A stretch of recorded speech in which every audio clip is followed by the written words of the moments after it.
My dear students, welcome to your master chem channel. कैसे हैं आप लोग भाई?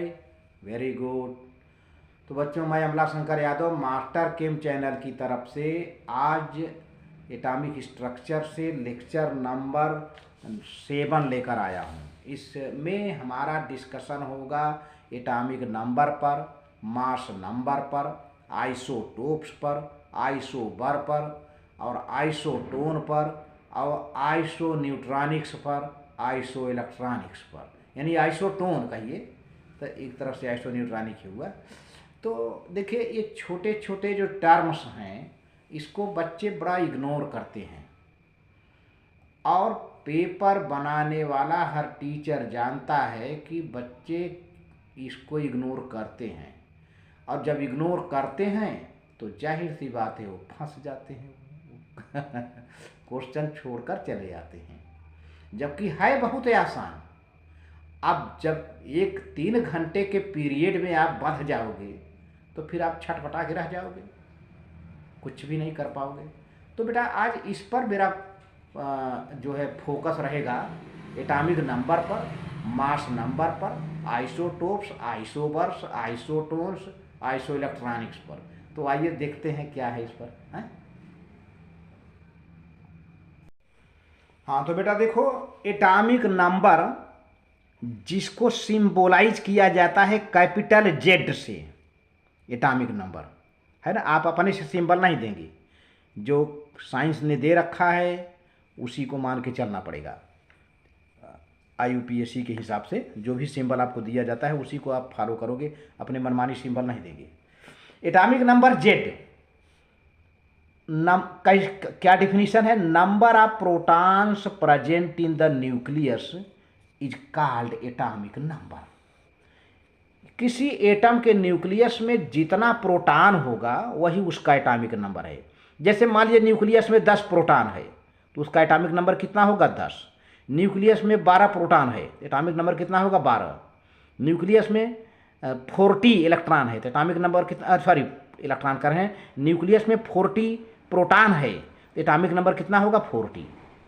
यानी जितना प्रोटीन होगा वही उसका एटॉमिक नंबर होगा। अच्छा, जब एटम न्यूट्रल रहता है, न्यूट्रल माने एटम पर अगल बगल कोई चार्ज न हो, न प्लस न माइनस, कुछ नहीं, तब उसको कहते हैं न्यूट्रल। और जब न्यूट्रल एटम रहता है बेटा तो उस वक्त क्यों न्यूट्रल हो गया? जितना प्रोटॉन होता है उतना उसी में इलेक्ट्रॉन होता है। केवल यह बराबरी तब होगी जब एटम न्यूट्रल होगा, तभी प्रोटॉन इलेक्ट्रॉन के बराबर होगा, वरना प्रोटॉन कम भी हो सकता है, अधिक भी हो सकता है ना। तो यहाँ पर ये बहुत बड़ी बात कही जा रही है आपसे। In neutral state number of proton is equal to the number of electrons, है ना। तो atomic number Z is equal to number of proton is equal to number of electron, लेकिन यहाँ पे इन न्यूट्रल स्टेट लिखा है ना। तो इसका मतलब Z is equal to P is equal to E. Z माने एटॉमिक नंबर, पी माने प्रोटॉन, ई माने इलेक्ट्रॉन इन न्यूट्रल स्टेट। ये फार्मूला है, जानते रहे। इससे बच्चे इस पर न्यूमेरिकल आता है, लगा लेते हैं। अब आइए मास नंबर जिसको सिंबलाइज किया गया है कैपिटल ए से। तो बच्चों, जब हमने रदरफोर्ड का एटॉमिक मॉडल पढ़ा रहा था तो आप याद करिए, मैंने कहा था किसी एटम का जो मास होता है प्रोटॉन और न्यूट्रॉन के कारण होता है, due to proton and neutron. क्योंकि इलेक्ट्रॉन का मास तो बहुत ही कम होता है बेटा, 9.1 इंटू 10⁻⁻31 किलोग्राम होता है, जो कि बड़ा नेग्लिजिबल है। इसलिए प्रोटॉन का मास प्लस न्यूट्रॉन का मास ही मास नंबर होता है एटम का। तो देखिए, द सम ऑफ यानी the total of number of protons and number of neutrons is called mass number. ये रहा, जितना प्रोटॉन हो जितना न्यूट्रॉन हो जोड़ दो, ऐड कर दो, आपको मास नंबर मिल जाएगा। ठीक है, यहाँ पर एक फार्मूला भी दे रखा है हमने, mass number A equal to number of proton plus number of neutron. या नंबर ऑफ प्रोटॉन को क्या लिख सकते हो आप? एटॉमिक नंबर, क्योंकि एटॉमिक नंबर ही तो प्रोटॉन के बराबर होता है। तो उसके जगह उसका जगह चेंज कर दो, उसके जगह पे एटॉमिक नंबर हमने लिख दिया, नंबर ऑफ न्यूट्रॉन चलेगा, है ना। अब अगर एटम न्यूट्रल है तो ये प्रोटॉन एटॉमिक नंबर किसके बराबर हो जाएगा बेटा, नंबर ऑफ इलेक्ट्रॉन के इन neutral state plus number of neutrons, इस तरह से हुआ। तो देखिए मैंने यहाँ पर दो फार्मूला लिखा, A equal to P plus N, P माने नंबर ऑफ प्रोटॉन, एन माने नंबर ऑफ न्यूट्रॉन, या पी के जगह पर हमने जेड लिख दिया है तो Z plus N atomic number plus neutron, या A equal to E plus N, तो E for electron N for neutron तो रहेगा ही। तो अब ई कब तक आप लिख सकते हैं, इन न्यूट्रल स्टेट, हमने यहाँ पर थोड़ा सा सेंटेंस आगे बढ़ा दिया है, जब एटम न्यूट्रल होगा तभी आप इलेक्ट्रॉन को न्यूट्रॉन में जोड़ सकते हैं, वरना नहीं। तो आगे देखिए आपको आइसोटोप्स आइसोबर के बारे में डिस्कशन होता है, कैसे है देखिए। हाँ देखिए, आइसोटोप्स जब एटम का एटॉमिक नंबर सेम हो, मास नंबर डिफरेंट हो, तो वह क्या है, आइसोटोप्स है। जैसे देखिए, atoms of the same element having same atomic number, और वही एलिमेंट हो, जैसे हाइड्रोजन है, क्लोरीन है, एलिमेंट वही हो, उसका सेम एटॉमिक नंबर हो और मास नंबर डिफरेंट हो जाए, तब उसको हम क्या कहते हैं, आइसोटोप्स। अब जैसे एलिमेंट हाइड्रोजन है, हाइड्रोजन का ही एटम है, लेकिन अभी देखिए इसका है एटॉमिक नंबर 1 1 1, तीनों में 1 1 लिखा हुआ है, साफ साफ दिख रहा है, नीचे एटॉमिक नंबर है 1 1, यानी एटॉमिक नंबर सेम है, और मास नंबर 1 है, इसमें 2 है, इसमें 3 है ना। वो ये 1 1 जो है प्रोटियम है, 1 और 2 क्या है, ड्यूटेरियम है, 1 और 3 क्या है, ट्राइटियम है, ट्राइटियम रेडियो एक्टिव नेचर का होता है जो है। तो इस तरह से हाइड्रोजन जो अकेला एलिमेंट है उसके 3 आइसोटोप हो गए, प्रोटियम, ड्यूटेरियम, ट्राइटियम। अब तीनों के एटॉमिक नंबर सेम हैं, एक है ना, मास नंबर डिफरेंट है, क्योंकि कह रखा है but different mass number, same atomic number but different mass number, that is called isotopes.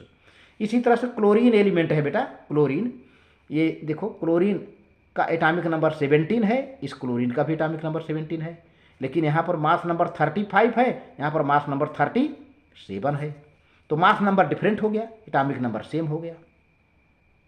अब चलते हैं आइसोबर्स, इसी का उल्टा हो जाएगा, अब यहाँ मास नंबर सेम हो जाएगा, एटॉमिक नंबर डिफरेंट हो जाएगा।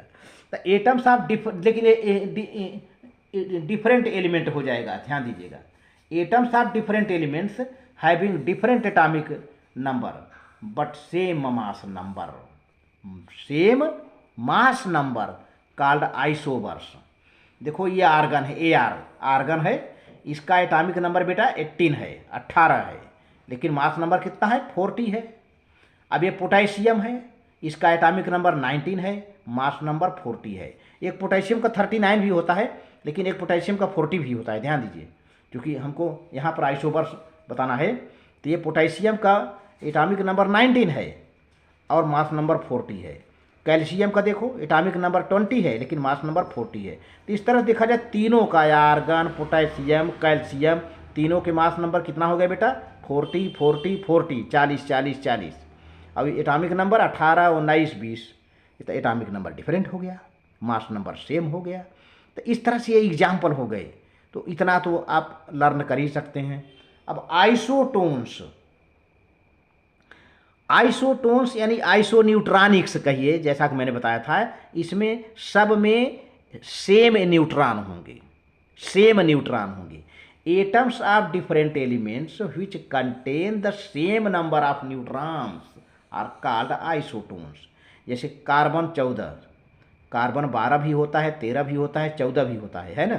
तो 6 कार्बन 14, 7 नाइट्रोजन 15, 8 ऑक्सीजन 16, है ना। ये कार्बन है, नाइट्रोजन है, ऑक्सीजन है। अब घटा दो आप मास नंबर में से एटॉमिक नंबर घटा दो, आपको क्या मिलेगा, 14 में से 6 गए 8, 15 में से 7 गए 8, 16 में से 8 गए 8, है ना। मास नंबर है ना, हमने फार्मूला भी बताया था, मास नंबर क्या है, P + N।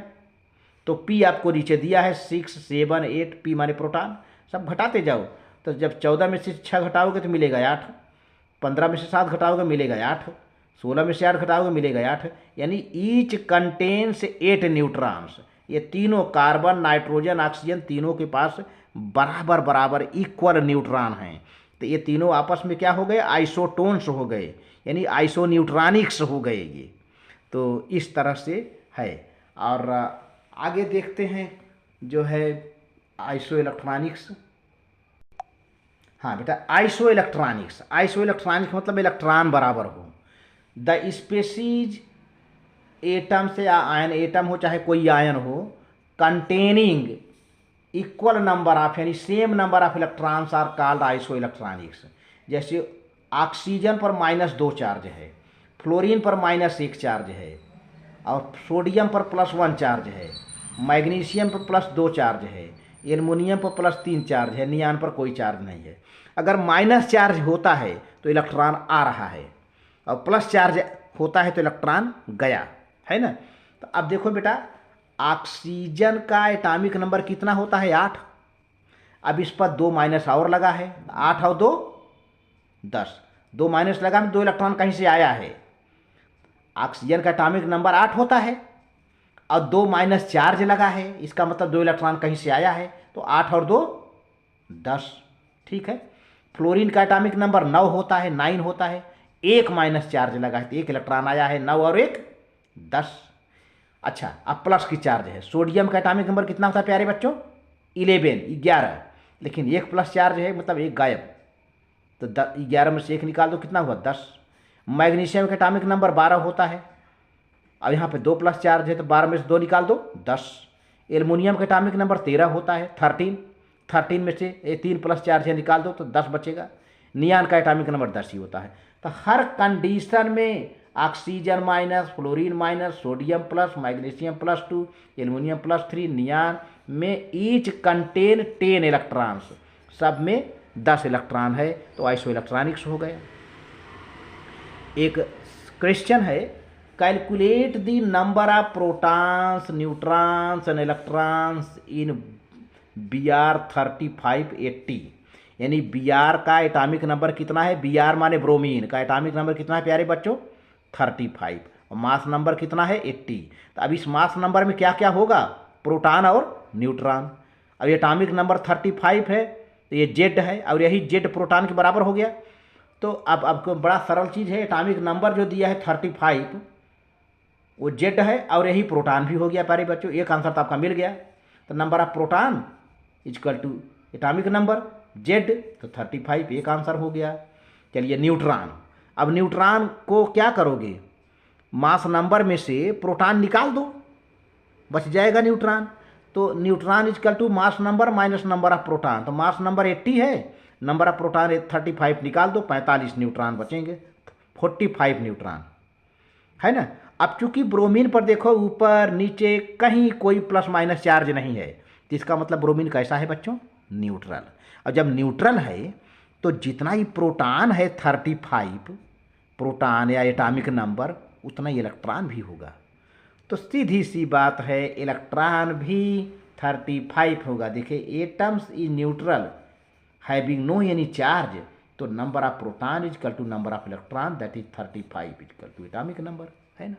तो इस तरह से बेटा ये रहा।